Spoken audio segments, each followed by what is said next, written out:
su origen, el Medio Oriente.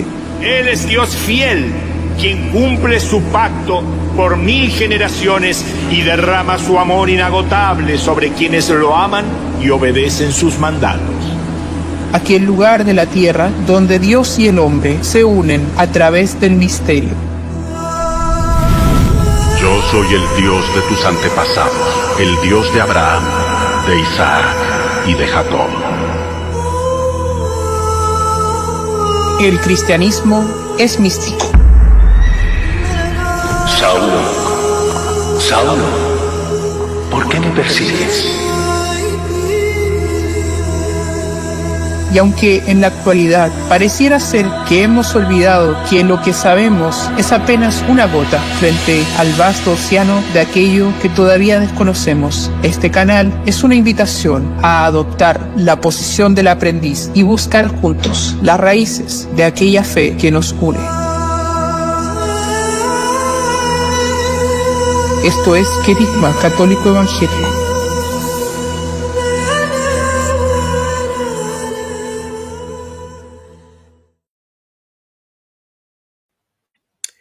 Muy buenas noches, esto es Querigma Católico Evangélico, les habla su hermano Carlos Salazar. Esta noche vamos a tener un invitado muy especial en nuestro programa. Tenemos un hermano de una tradición muy antigua de la Iglesia cristiana, que es la tradición copta. Nuestro hermano Juan Mateo es de la Iglesia copta católica, es decir, la tradición alejandrina, pero que está en comunión con el obispo de Roma. Eso es algo muy interesante. Vamos a conocer lo que es esta iglesia. Nos va a enseñar también muchas cosas interesantes y esperamos que podamos aprender de esta experiencia, de este programa. Para mí es un honor tenerlo. Para mí es un honor tenerlo en nuestro canal, a nuestro querido Juan Mateo. Así que vamos aquí a poner aquí un comentario que dice, nuestro hermano José Francisco Mota dice, creo que estará muy interesante conocer a fondo esta tradición copta, algo que agradecería que sería de mucho aporte es saber la visión copta sobre el canon bíblico. Interesante. Vamos a preguntarle a nuestro hermano sobre eso. Pero bueno, sin más dilación, le vamos a dar la bienvenida a nuestro querido hermano Juan Mateo. Juan Mateo, bienvenido a este canal, que Dios te bendiga. Me alegro mucho de tenerte en esta pantalla. Igualmente, muchas gracias por esta invitación, querido hermano Carlos. Pues aquí Dios mediante, ¿no? Para hablar, para tratar este tema sobre Iglesia copta, las tradiciones que tenemos para los cristianos orientales. Excelente, excelente. Bueno, hermano, tú estás en la hermana nación de Bolivia. Tengo entendido que ahí hay mucha presencia de iglesia copta. Hay una comunidad copta ortodoxa y me parece que también hay una comunidad copta católica, ¿no? Si nos pudieras aclarar un poco eso, sería bueno. Sí, la comunidad copta está en Bolivia como tal, que es la diócesis copta ortodoxa de Sudamérica, en realidad. Claro, esta se extiende incluso hasta la parte de México, si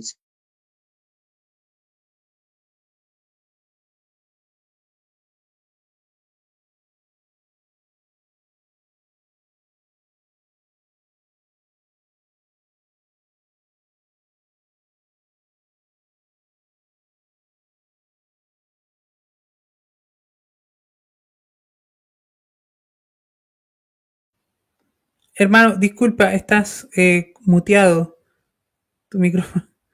Perdona, tu micrófono está apagado, no se escucha.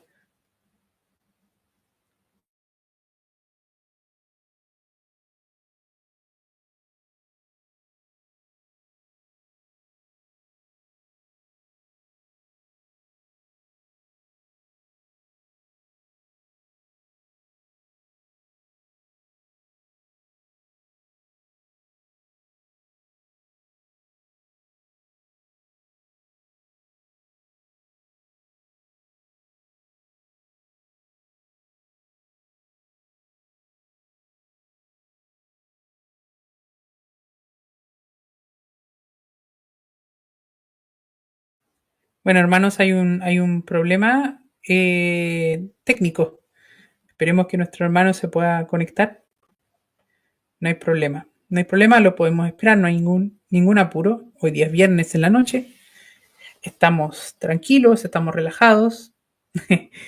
Eh, es ideal tener estos programas los viernes en la noche. Aprovechamos también aquí de saludar a nuestro hermano Juan Carabajal del canal Identidad Luterana. Le mandamos también un fuerte abrazo. Y también a José Francisco Mota, que también ya nos había saludado, pero lo saludamos de nuevo. Y esperemos a nuestro hermano. Esperemos a nuestro hermano. Yo la verdad es que estaba estoy todavía muy ilusionado con esta entrevista. Me parece que, ¿cómo se llama? Para mí es muy interesante la tradición copta. Mi papá estuvo un tiempo en Egipto, fue en un viaje y me trajo muchas cosas de la iglesia copta. De hecho, me trajo un librito del monasterio de San Jorge, de unas monjas coptas que había allá. Y este librito todavía lo conservo.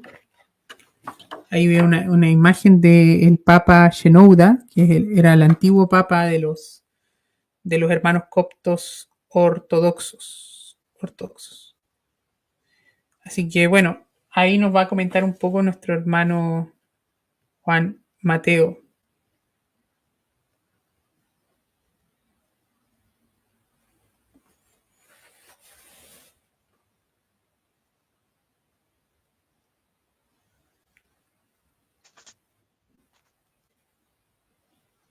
Ahora sí, ahora sí mi Ya volví, ya hermano, volví. ahora sí mi hermano Bueno, nos está hablando de la presencia de los coptos en Bolivia. sí, la presencia copta, al menos la ortodoxa en Bolivia, ya tiene bastante tiempo y es la diócesis copta ortodoxa en la parte del continente, ¿no? Aquí en el sur de América. Em, Se encuentra también en Perú, si no me equivoco, en Argentina y en parte de Brasil, la presencia copta ortodoxa.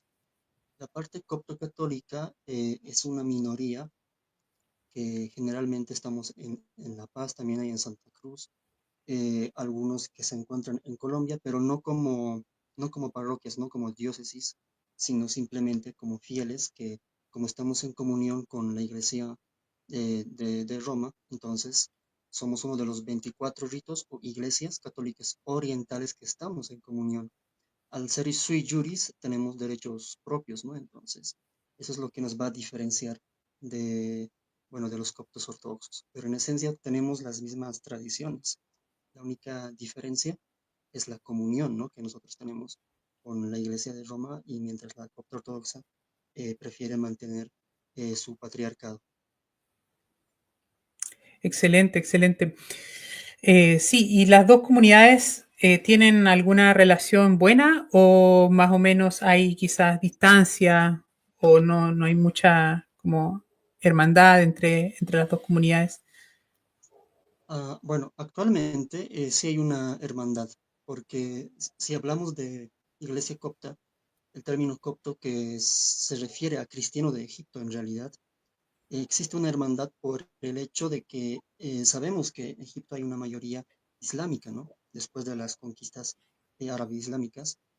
Entonces, los cristianos de Egipto lo que han hecho es establecer una buena relación, tanto con la parte católica, también con otras comunidades que son coptas, pero su tradición es prácticamente griega o bizantina y también incluido están los cristianos coptos, pero ya de las ramas protestantes, por así decirlo, ¿no? Entonces, sí hay una buena relación, aunque a un principio, cuando aparece la comunidad copta católica, o sea, en comunión con la Iglesia de Roma, sí hay, ¿no? Hay tensión, existe la tensión porque eh, en aquellas épocas estaba Egipto bajo el dominio al menos de los turcos, del imperio turco. Mm, Y entonces los católicos latinos lo que hacen es enviar misioneros a Egipto para, por así decirlo, ayudar, ¿no?, a estos cristianos que prácticamente se encontraban encerrados políticamente y no tenían libertades en Egipto.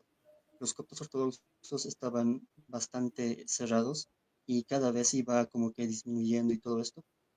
Entonces lo que hace la Iglesia Católica Latina es enviar misioneros y se habilitan centros de educación, salud, todo esto. Entonces esto va a provocar que la parte copta ortodoxa diga, nos están quitando la fe en- por medio de estas cosas, y ahí viene como que se lo interpreta incluso como un proselitismo, ¿no? O sea, la Iglesia Copta Ortodoxa interpreta eso como un proselitismo y va a existir esa tensión hasta ciertos años con el Baba Cirilo VI, San Cirilo VI y Shenuda III, donde se va a intensificar lo que es la unidad, ¿no? O sea, la comunión.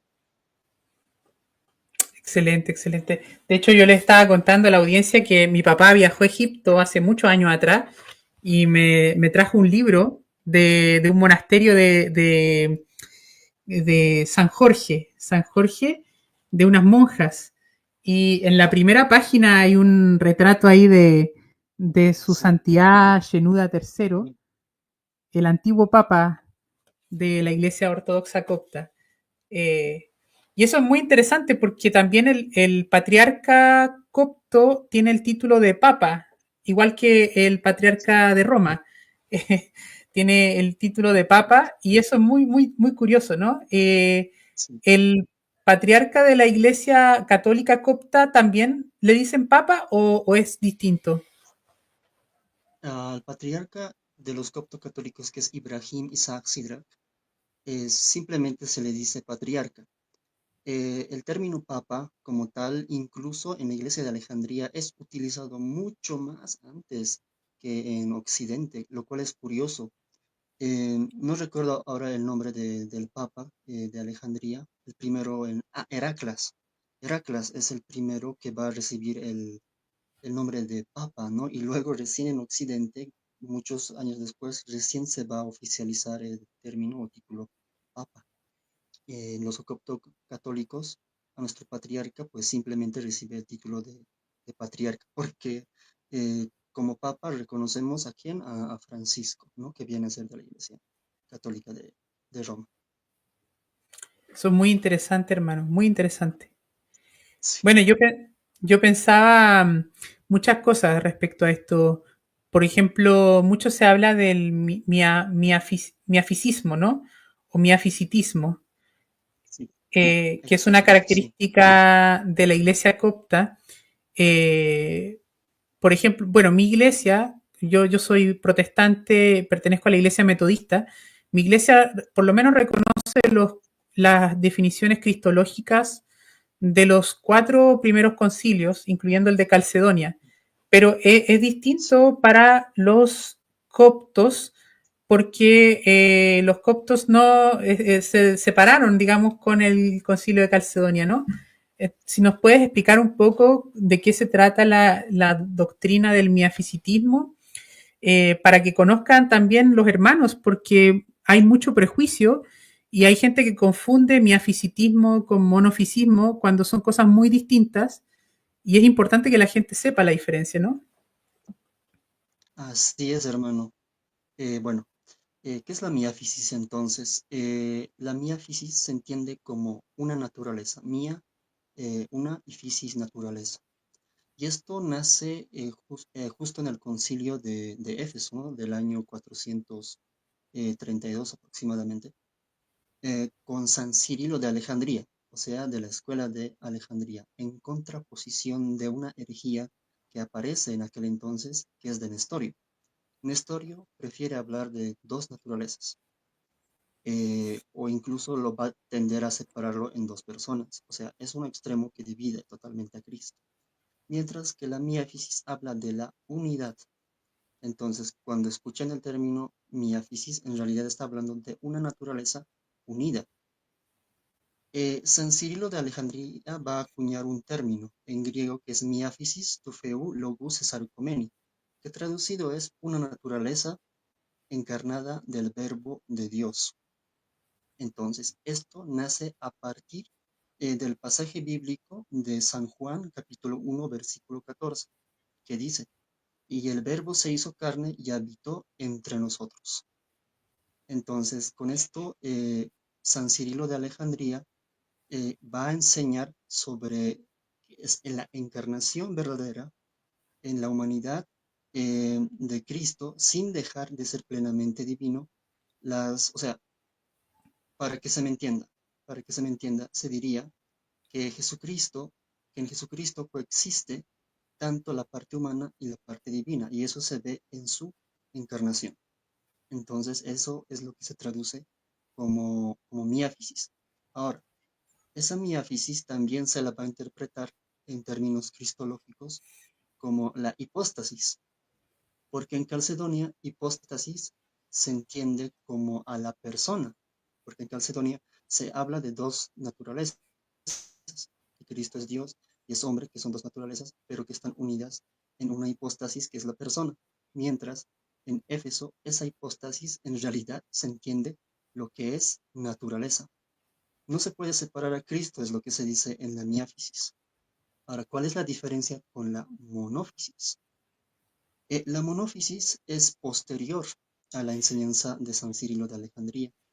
Nace con Eutiques, y Eutiques era un monje de Constantinopla, pero iba en contra de las enseñanzas de Nestorio, al punto de exagerar de que en Cristo sí hay una naturaleza, pero que la naturaleza humana es absorbida por la naturaleza humana.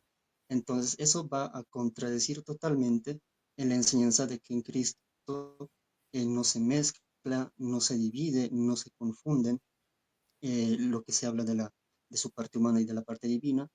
Entonces, esto va a ocurrir en el concilio, bueno, el latrocinio de Éfeso, es como lo conocen también en Occidente, que en realidad significa, bueno, concilio de ladrones, ¿no? Es como el Mm. Papa León I el Magno va a poner a porque en aquella época lo que se trata de hacer es restablecer a Eutiques por su herejía, ¿no? Porque él había exagerado totalmente, y en aquella época el sucesor de San Cirilo de Alejandría, Dioscoro de Alejandría, va a llevar a cabo este llamado Segundo Concilio de Éfeso.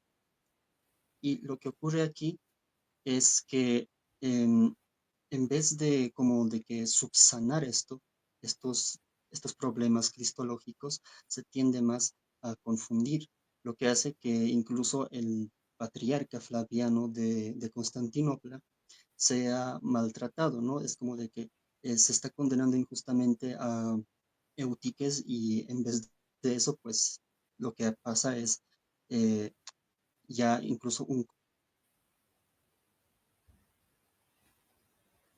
Uy, se nos fue, se nos fue Juan Mateo.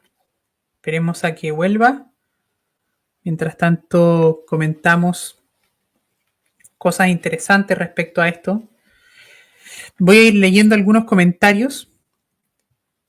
Dice aquí, ¿cuál es el problema de la Trinidad entre el cristianismo clásico y los coptos? Tengo entendido que ellos hablan de algún tipo de monofisismo o algo así, una voz metodista. Sí, hermano, mira, es distinto. Y aquí lo que nuestro hermano nos está explicando es que es distinto. Hay una diferencia entre el monofisismo y el miafisismo. Y aquí, bueno, aquí acaba de volver nuestro hermano, así que lo vamos a dejar entrar para que siga explicándonos.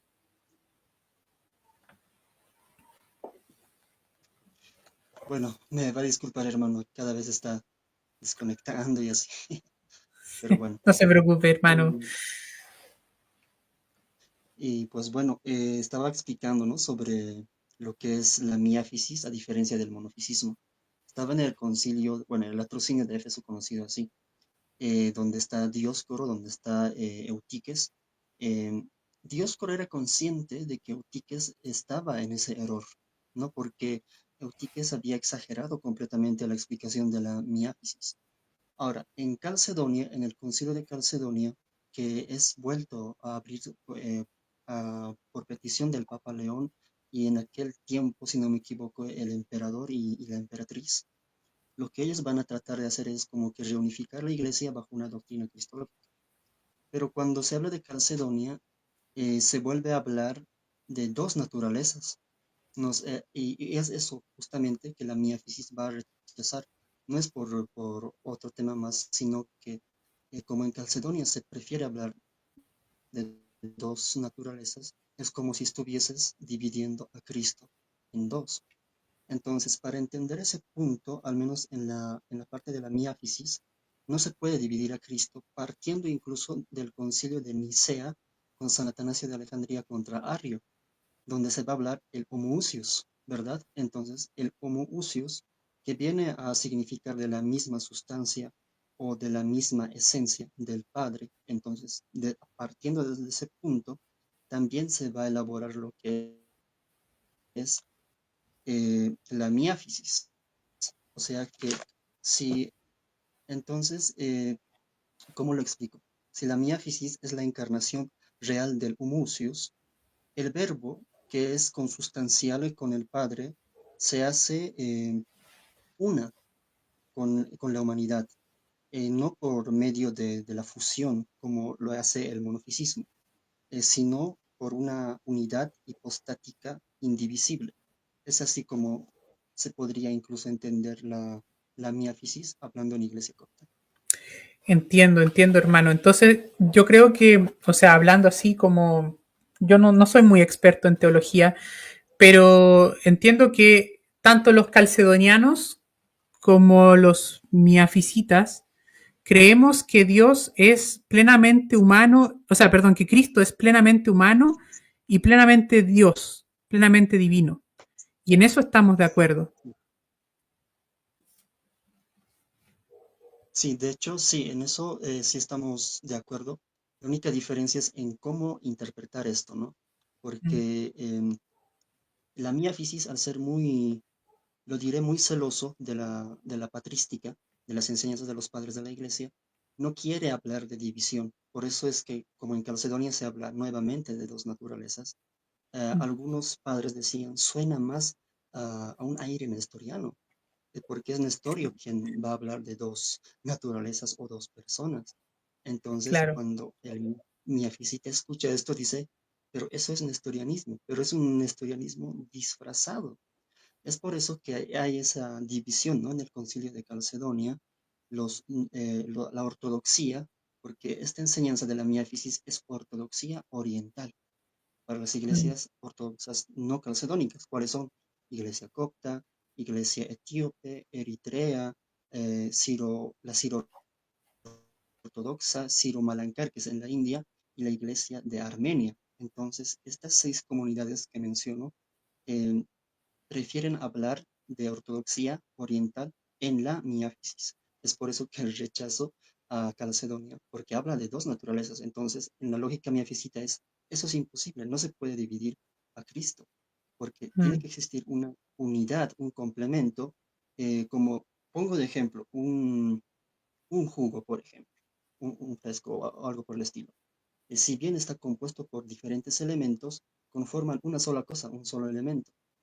Y aunque los quieras separar, sigue siendo un solo elemento, pero está compuesta por esos diferentes compuestos. Entonces, la miafisis de esa manera explica lo que es la naturaleza de Cristo.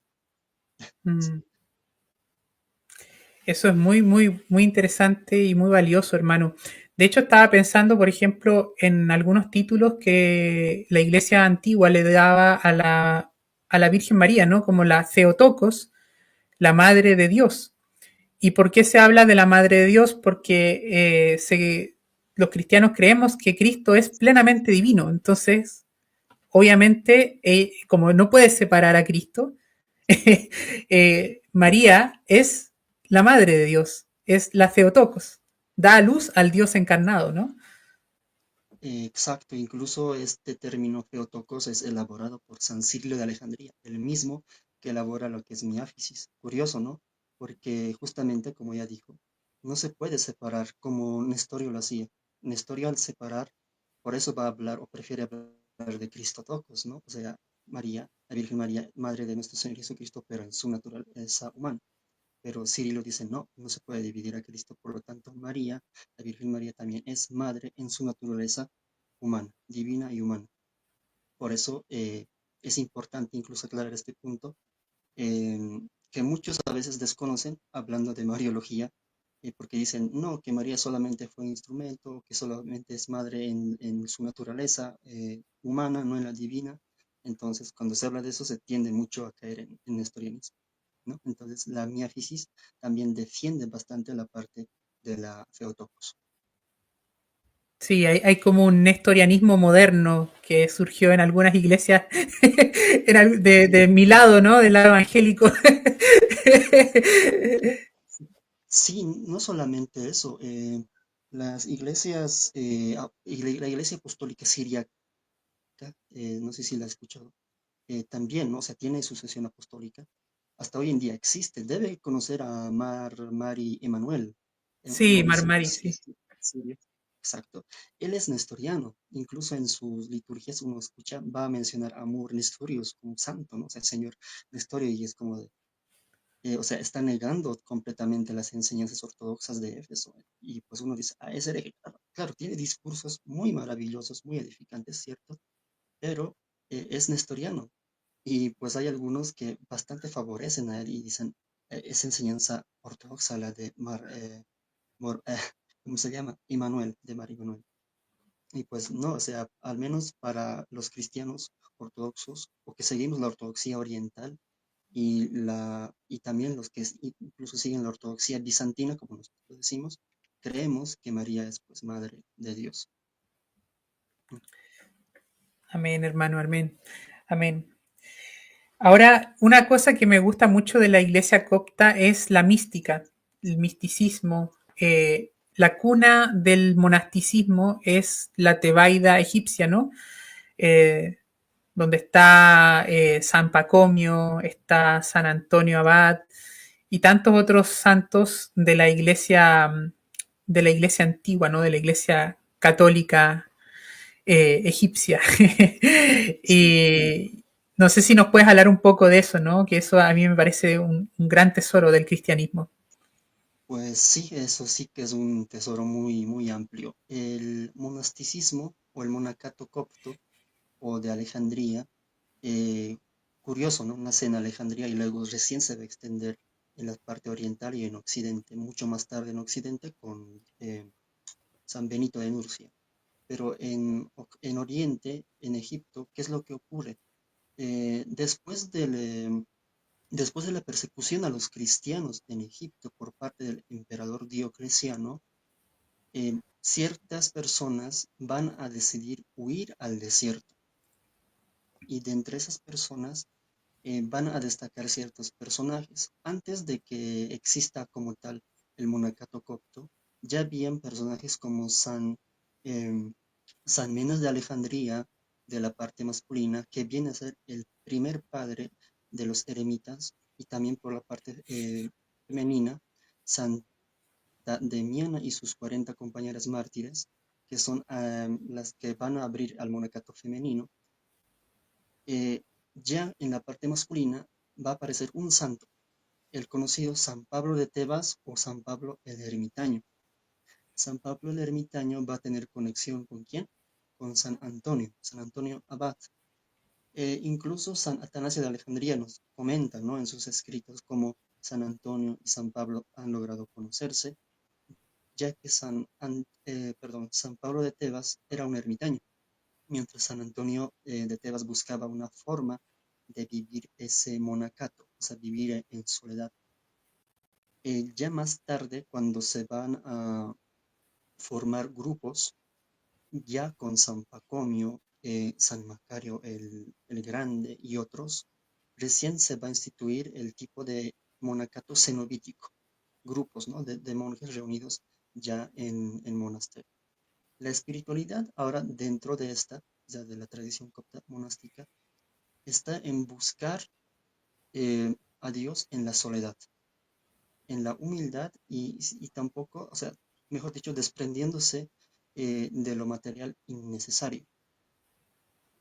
Entonces es una búsqueda espiritual, una conexión del hombre con Dios. Es una forma de perfeccionar esa relación entre el hombre y Dios. Y eso es lo que los monjes del desierto van a ir desarrollando con tiempo. Shanshenuda, el archimandrita, igual va a perfeccionar estos hasta más posterior otros santos de Egipto. En la parte femenina, igual, ¿no? O sea, se busca esa misma espiritualidad, aunque en la parte femenina se prefiere hablar de las mujeres como las esposas de Cristo, ¿no? Y esto nace con quién?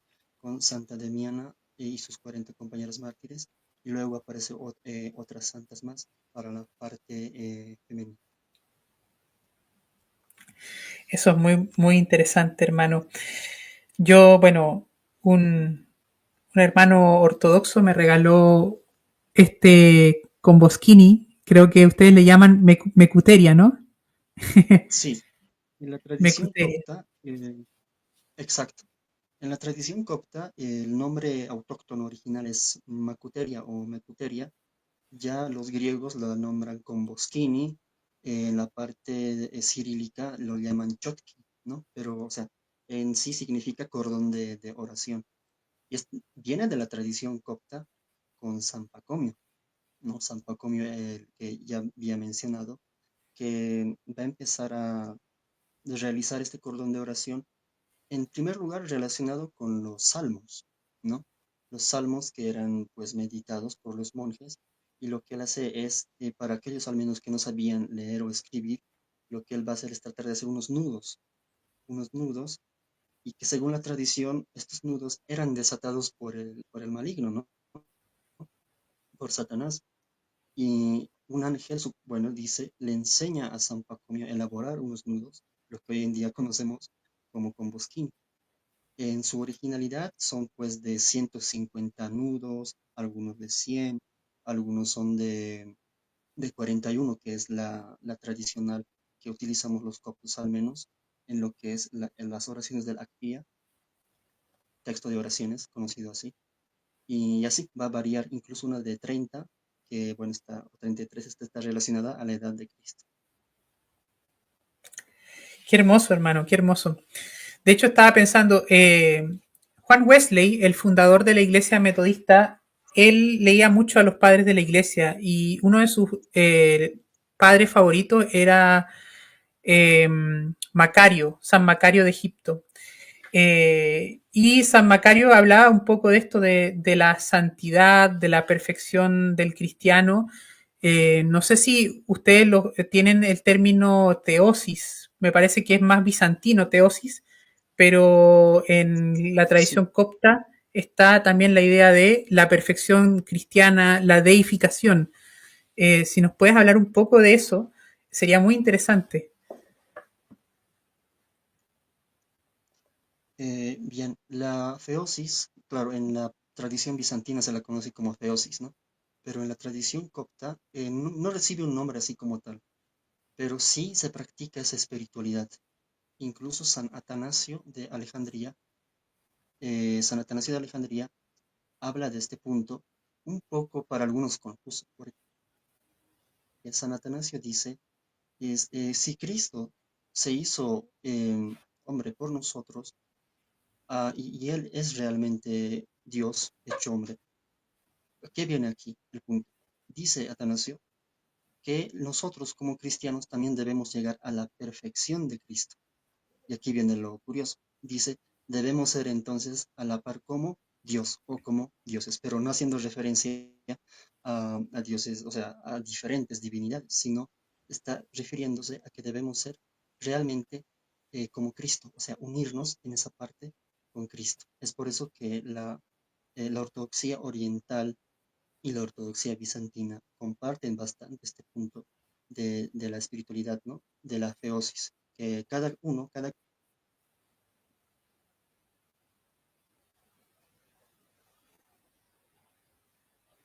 Wow, está muy profundo y se cortó la señal. Pero esperemos que regrese nuestro hermano. Sí, efectivamente, hermanos, la teosis es un tema muy interesante. Eh, Juan Wesley, el fundador del metodismo, creía en la perfección cristiana, es decir, una madurez en el amor, una perfección en la santidad que nace del amor, que no significa que nosotros no vamos a cometer errores, que no vamos, digamos, que vamos a ser infalibles, no, en ningún sentido, pero sí, digamos, a través del amor, el amor al prójimo, el amor que nace, digamos, a través de la gracia de Dios, somos capaces de ser más parecidos a Cristo, más similares a Él y unirnos íntimamente a Él, o como dirían nuestros hermanos bizantinos, ¿no? Participar de las energías divinas de Dios. Aquí está nuestro hermano. Bueno, aquí de vuelta. Y pues bueno, parte que logré escuchar, sí, la feosis, al menos en la ortodoxia oriental, en la iglesia copta, se interpreta de la misma manera que en la iglesia, ortodoxa bizantina. O sea, ambas tradiciones buscamos esa perfección espiritual en Cristo y es lo que debe importar en realidad a cada cristiano. ¿Por qué digo esto? En algunos tendemos a buscar a Cristo únicamente para cumplir ciertos requisitos, ¿no? Algunas cosas. Pero los padres, como ya mencionó San Macario el Grande y otros, lo que van a mencionar es de que tenemos que buscar, o mejor dicho, relacionarnos íntimamente con Cristo, volvernos totalmente en ese Cristo. Entonces, para entender esa feosis en la iglesia copta, esa búsqueda, ¿no?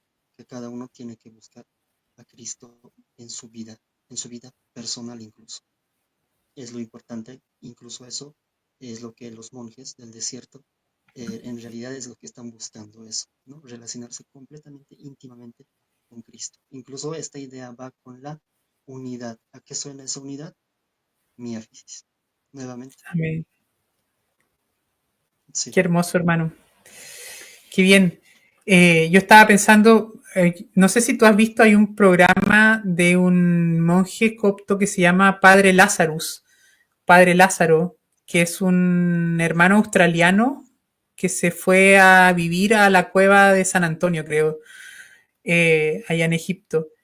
Eh, y bueno, él contaba bastante de su historia, de cómo él llegó, de que él había sido ateo y después empezó a creer en Dios. Y él hablaba muchas veces de que a veces nuestra vida es como una lucha espiritual, ¿no? O sea, es una lucha incluso en un lugar que uno puede decir, bueno, un desierto es un lugar tranquilo, no hay nadie, pero él decía que en el desierto está justamente donde uno se enfrenta a uno mismo, se enfrenta como a sus propios demonios, a sus propios como pecados, ¿no? Entonces es muy intensa la experiencia mística del monje, ¿no? ¿Qué piensas tú respecto de eso? Eso es completamente cierto, porque ya hablando de los primeros santos, con San Menas, por ejemplo, en una de sus experiencias en el desierto, él comenta de que, claro, él quería vivir completamente para Cristo en el desierto, pero justamente en esos momentos donde estás más relacionado, aparecen cosas incluso salidos de este mundo, ¿no? A San Menas, por ejemplo, se le aparecieron mujeres, alimentos, ancianos que le ofrecían riquezas y todo tipo de elementos que bien, si bien estaban relacionados con los errores o con los pecados que había cometido antes o que los pensaba. Entonces, es una lucha, realmente sí es una lucha frecuente de los monjes con esa parte, ¿no? Con la parte, lo diremos, humana, ya que la parte humana es muy débil y por eso el monje busca completamente envolverse en la espiritualidad para no caer en las tentaciones. Entonces, un monje en el desierto va a vivir casi constantemente lo que nuestro Señor Jesucristo va también, ¿no? En sus 40 días de ayuno va a vivir. Entonces, el monje imita también en este aspecto a Cristo. Claro, eso yo creo que en la mente occidental se ha perdido un poco eso, está más presente como en la mística oriental, aunque yo creo que en Occidente digamos, el padre del monasticismo, San Benito, ¿no?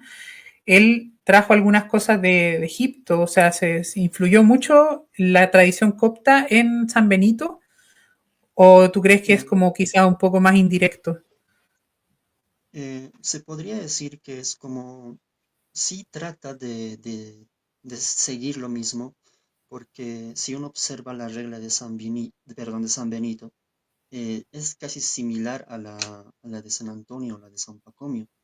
Entonces, en cierto modo, sí tiene una similitud no tan grande, pero sería más que todo en una versión occidental.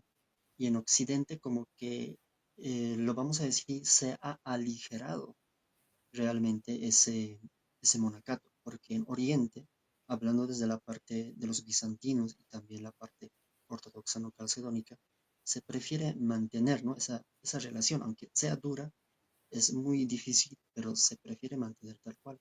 Mientras en Occidente, aparte de los monjes, han empezado a aparecer órdenes religiosas, ¿no? Como la de los franciscanos, los dominicos y estos, que prácticamente ya no vienen a ser de una vida monástica, sino ya están mucho más, eh, más cercanos a la población, a la gente. Entonces, como que ahí, no sé si decirlo se distorsionó o simplemente que evolucionó. Pero desde el punto de vista copto, se ve eso, ¿no?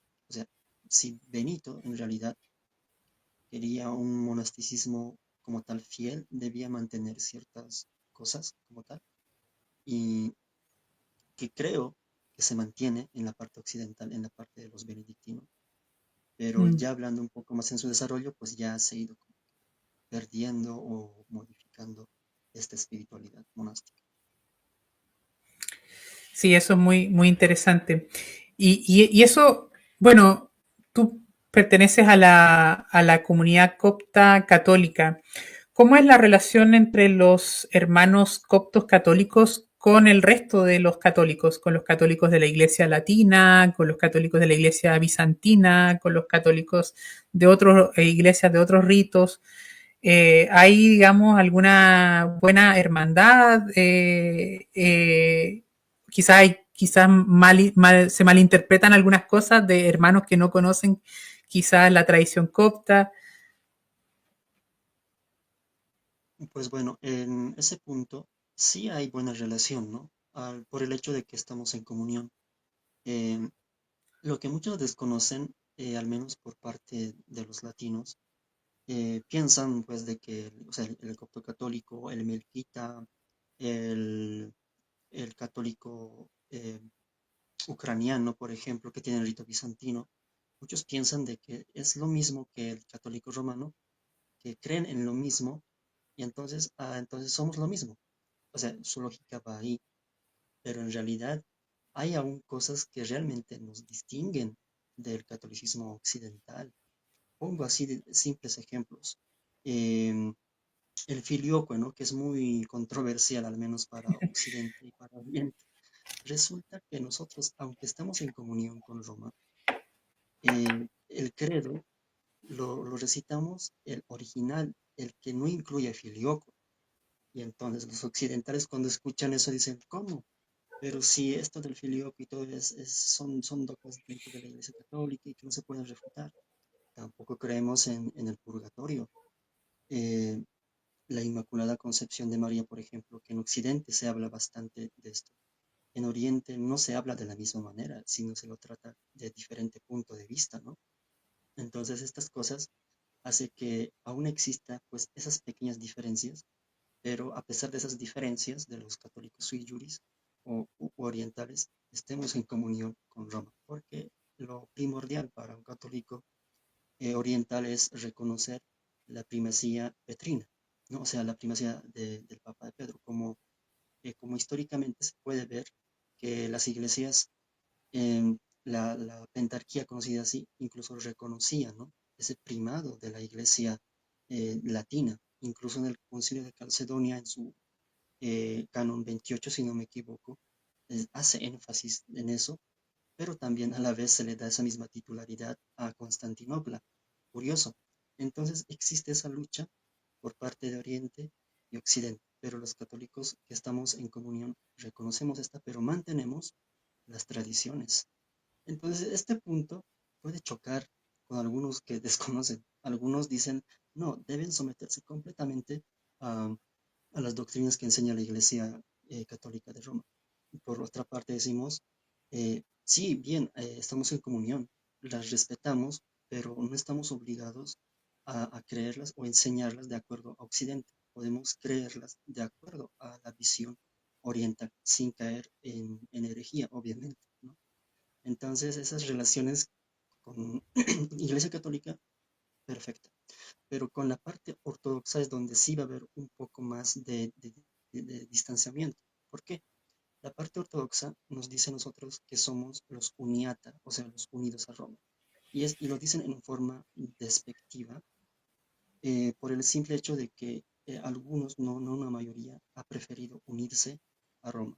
Y muchas veces a Roma se lo acusa por haber hecho proselitismo con estos cristianos, como que forzadamente han tenido que irse en comunión con Roma, ¿no? Entonces, estas cosas hasta hoy en día siguen causando tensión, al menos en la parte ortodoxa, en la parte católica oriental que estamos en comunión. Mm. Eso es interesante.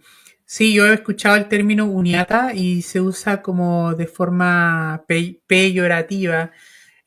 Sí, Eh, Incluso es un poco injusto porque hay algunas iglesias que nunca rompieron comunión con Roma. Por ejemplo, la iglesia maronita nunca rompió sí, comunión con Roma, siempre se mantuvo unido al Papa de Roma. Yo he ido un par de veces a una liturgia maronita, me parece muy interesante y muy linda la liturgia, de verdad. sí, Escucharla, digamos, la consagración, por ejemplo, en arameo, en siriaco, ¿no? Muy curioso eso, es una riqueza muy grande. Así. Y otra cosa que me llama la atención también es el tema de los iconos o de los iconos. sí, En la tradición copta hay una forma especial de icono, ¿no? Es distinta a la forma bizantina. Tienen como otra característica. Cuando uno ve sí. un icono copto, uno sabe que es copto. Tienen algo distinto, se ve muy diferente, ¿no? Si nos puedes comentar sobre eso, sería muy Sí. interesante. Claro, hermano. A ver, no sé si se observa. Este es un icono copto, ¿no? Y a diferencia del bizantino, lo importante a destacar que de la iconografía copta, o sea, parece bizantino, pero hay que ver los ojos, el tamaño del rostro, de las manos, todo eso. Tiene un mensaje, ¿no? Este tipo de iconografía es más espiritual. Cuando ves un icono copto, ves que los ojos son bastante abiertos, bastante grandes. Y eso es porque estos iconos son interpretados como ventanas espirituales. Quiere decir que tú ves ese icono, a ese santo o santa que está representado ahí, y que por medio de esta persona que en vida y ahora en la presencia de nuestro Señor, nos están observando, incluso nos están escuchando. Entonces, esos gestos, eh, lo que se observa en iconografía copta, también nos quiere mostrar algo importante. En Occidente, la iconografía, más que todo las imágenes ya de bulto y todo eso, tiende más a una expresión realista. En la parte copta no se busca eso, no se busca que las imágenes sean realistas, sino que sean simples, que sean sencillas, que incluso te transmitan esa sencillez, esa paz, incluso porque he escuchado de algunos hermanos que dicen, veo el icono copta y me gusta, es bastante hogareño. ¿Y eso por qué?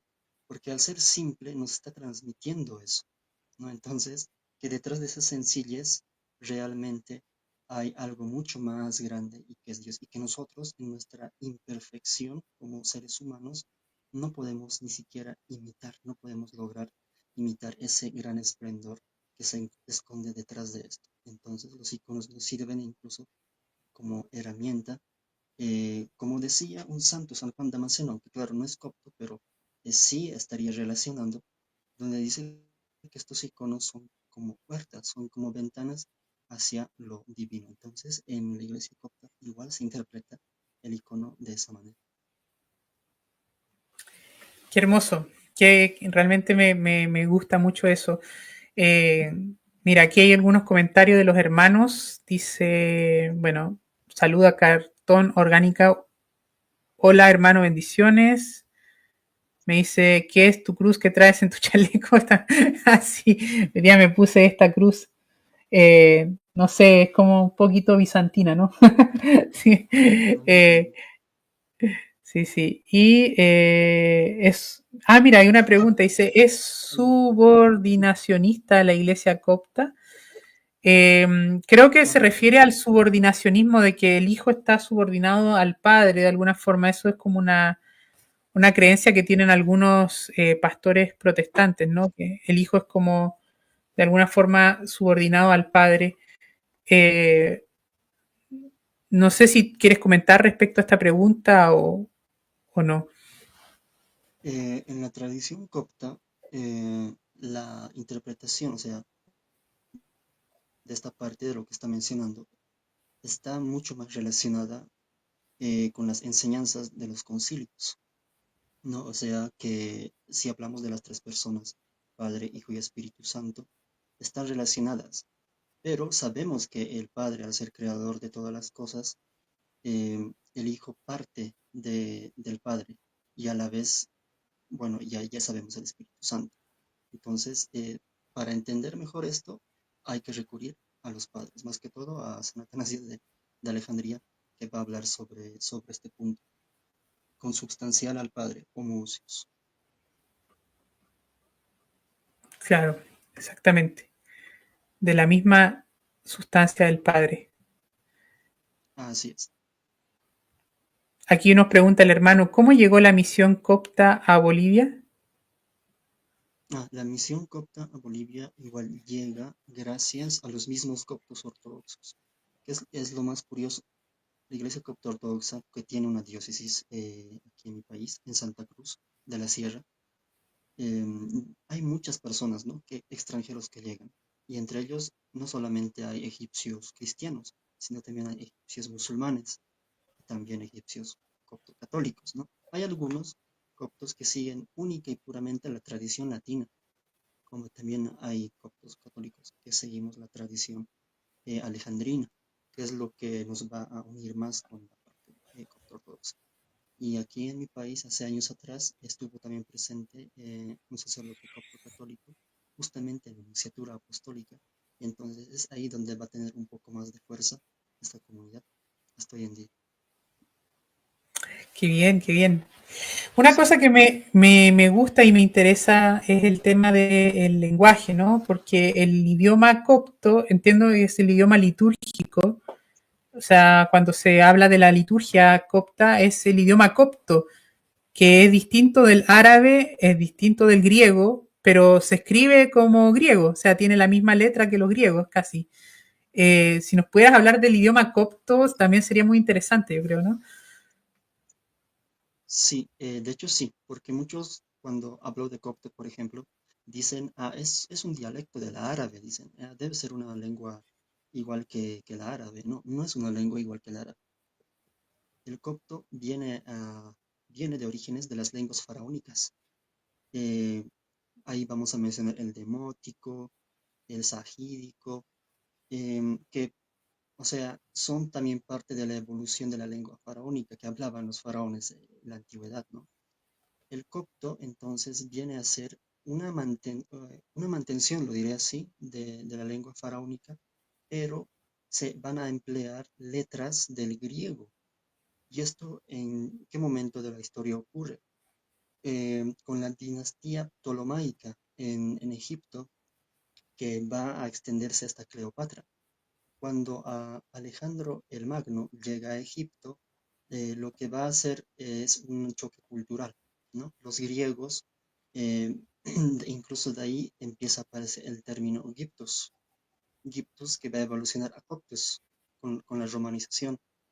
Entonces, esta lengua se va a hablar incluso desde esa época, y cuando San Marcos el Evangelista llega a Egipto, la lengua que hablaban ahí las personas era el copto, y también hablaban el griego, claro que sí, pero se va a tornar en lengua litúrgica más fuertemente ya con San Cirilo de Alejandría, porque anterior de esta, incluso las liturgias estaban hechas en griego, ¿no?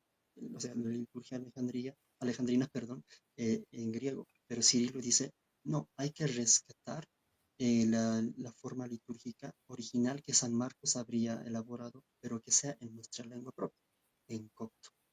Entonces, el copto es similar al latín para los occidentales, es similar al griego kini para los bizantinos. Wow. Bueno, a mí como soy protestante y a los protestantes nos gusta mucho la escritura, ¿no? La importancia de la escritura, resaltamos mucho la escritura, la Biblia.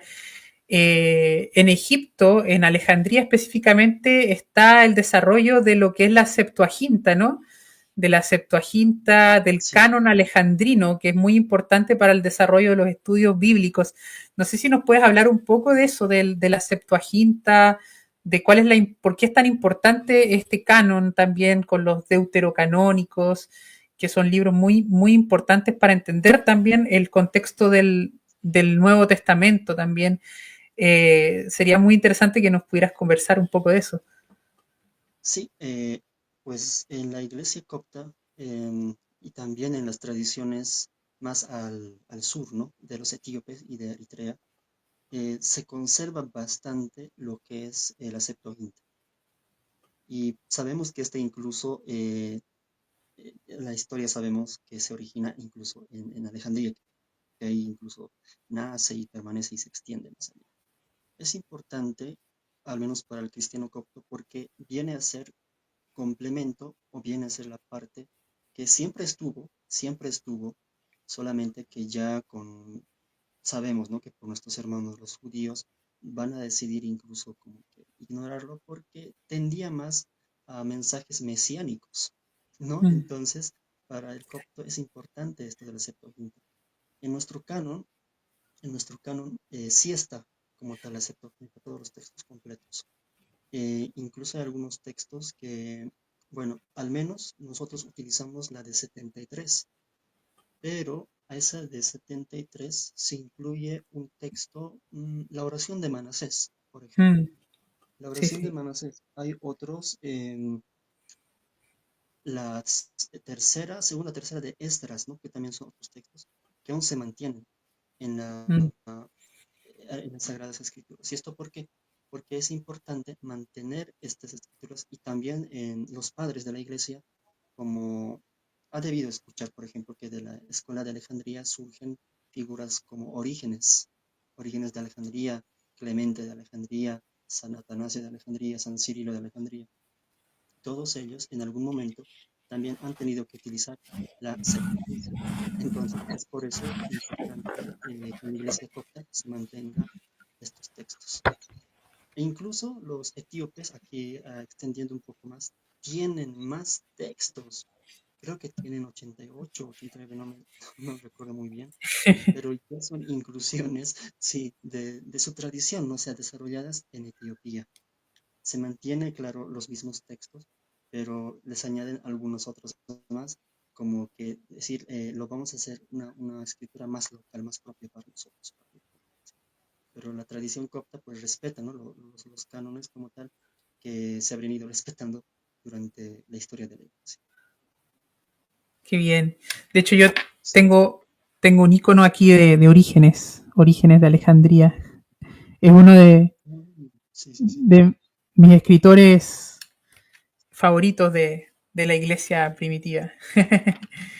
Sí, de hecho, Orígenes sí tiene buenos escritos. El único detalle es, pues, hubiera llegado a ser santo, decimos nosotros, pero pues su pequeño error, ¿no? Que ya sabemos lo que hizo, ha hecho pues que, bueno, ¿no? Se lo descarte como candidato a santo. Ah, bueno, al menos eso decimos, sí, Claro, sí, sí, tenía algunas cosas medias extrañas, ¿no? Como la apocatástasis y ese tipo de creencias. sí, sí, exacto. Sí, Sí, sí. Así, no, muy interesante, hermano, de verdad, a mí me agrada mucho esto. De hecho, lo que mencionas es muy importante porque, por ejemplo, la primera Biblia protestante en español, que es el de Casiodoro de Reina, tenía los libros deuterocanónicos y tenía incluso los que tú mencionas, tenía segunda de Esdras, tenía la oración de Manasés, y por un tema como editorial de la Sociedad Bíblica Inglesa, que editaba en esa época la Reina Valera, le quitó esos libros. Y es muy triste, ¿no? Es muy triste porque esos libros aportan mucho al conocimiento de la Santa Escritura. Así que, no, es muy interesante, hermano. Eh, Me gustaría preguntarte muchas cosas más, pero yo sé que ya hemos hablado una hora completa. Ha sido muy grato estar aquí en este momento contigo. De verdad, hermano, ha sido una bendición. Déjame decirte que yo admiro mucho a la iglesia copta, la rama católica y la rama ortodoxa. Me parecen que están en un momento muy difícil. Son cristianos muy valientes, han sido mártires, han muerto por no negar a Cristo. Y eso es un testimonio tremendo, hermano. Es un testimonio tremendo. Yo quiero agradecerte por estar en este programa y bueno, quiero también dejarte el espacio para que des un mensaje, quieras dirigirte a la audiencia que nos está viendo con algunas palabras para despedirte. bueno, pues gracias, querido hermano Carlos, por este espacio aquí, ¿no? Compartiendo la tradición copta. Y es cierto lo que mencionó también, que casi lo olvido, ¿no? La iglesia copta también es conocida como la iglesia de los santos mártires.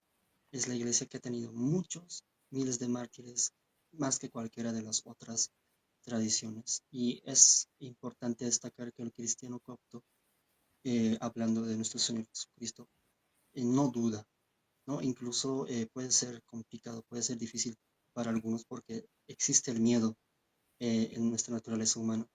Y no, para el cristiano copto es, realmente crees en Cristo, en lo que hice. Y este es el mensaje que voy a dar. Cristo nos dice, a ustedes los van a perseguir por mi causa. Los van a juzgar, los van a... un montón de cosas.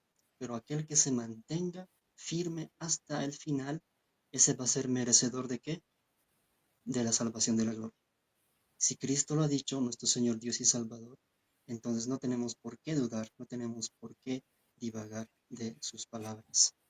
Y eso es un mensaje no solamente para mis hermanos católicos latinos, para mis hermanos católicos ortodoxos, sino también para ustedes, mis queridos hermanos, que también son cristianos, pero ya, pues hablando, ¿no? De una rama protestante. Pero lo que nos une es Cristo realmente, ¿no? Es Jesucristo nuestro Señor. Entonces tengamos nuestra fe siempre segura y no dudemos. Y aunque vengan momentos difíciles, recordar lo que Cristo nos dice en sus evangelios.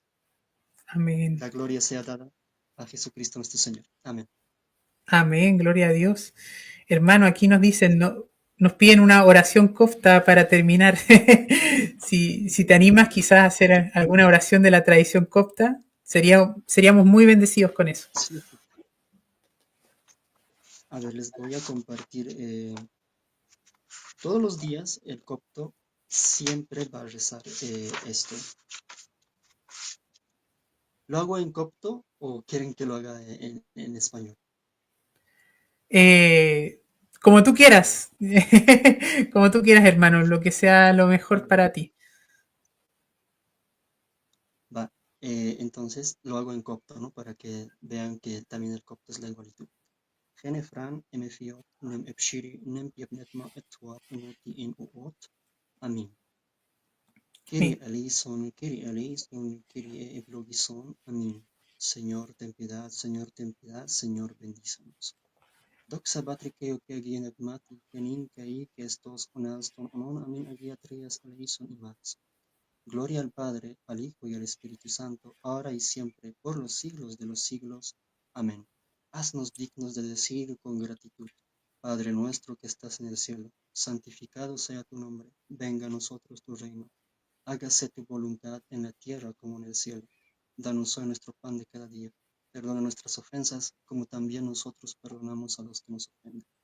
No nos dejes caer en tentación, mas líbranos del mal. En Cristo Jesús, nuestro Señor, porque tuyo es el reino, el poder y la gloria, por los siglos de los siglos. Amén. Amén. Había algo de griego ahí, escuché algo de griego. Sí, generalmente el Kyrie eleison es griego, pero en copto sería Apinchoi Jesus Christus, traducido, ¿no? Sí, Qué bendición, mi hermano. Bueno, te doy muchas gracias por haber aceptado estar aquí en este canal. Espero que te hayas sentido cómodo, espero que haya sido también para ti una buena experiencia. Bien, que sigamos viéndonos, quizás más adelante, hacer algún otro programa hablando de más cosas cristianas, más cosas de mística, más cosas de tradición, que son cosas que deberíamos nosotros también estar abiertos para aprender en todo momento. Así que te mando un fuerte abrazo a la hermana nación de Bolivia, a los hermanos de la Iglesia Copta, y que el Señor también te siga bendiciendo, te siga iluminando y ayudando en todo lo que tú emprendas. muchas gracias, hermano. Realmente sí, me he sentido bastante cómodo. Me parece, incluso su canal es un canal realmente muy bueno de aprendizaje, al menos viniendo de un hermano cristiano, ¿no? Metodista, ya que ese es el verdadero sentido también de que cada cristiano debe buscar, ¿no? También los orígenes, la historia y no únicamente cerrarnos en algunas cosas. Y pues aquí con gusto, si nuevamente nos vemos, estaré aquí. Y igualmente bendiciones para usted, para su familia, en sus proyectos. Que nuestro Señor Jesucristo pues siempre lo bendiga y lo guíe con su Santo Espíritu. Igual, abrazos fraternales hasta Chile. Muchas gracias.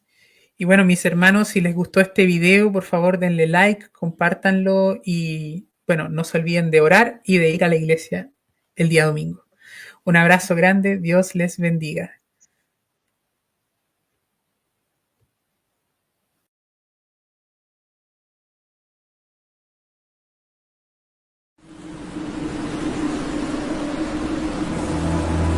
Su origen, el Medio Oriente. Él es Dios fiel, quien cumple su pacto por 1000 generaciones y derrama su amor inagotable sobre quienes lo aman y obedecen sus mandatos. Aquel lugar de la tierra donde Dios y el hombre se unen a través del misterio. Yo soy el Dios de tus antepasados, el Dios de Abraham, de Isaac y de Jacob. El cristianismo es místico. Saulo, Saulo, ¿por qué me persigues? Y aunque en la actualidad pareciera ser que hemos olvidado que lo que sabemos es apenas una gota frente al vasto océano de aquello que todavía desconocemos, este canal es una invitación a adoptar la posición del aprendiz y buscar juntos las raíces de aquella fe que nos une. Esto es Querigma Católico Evangélico.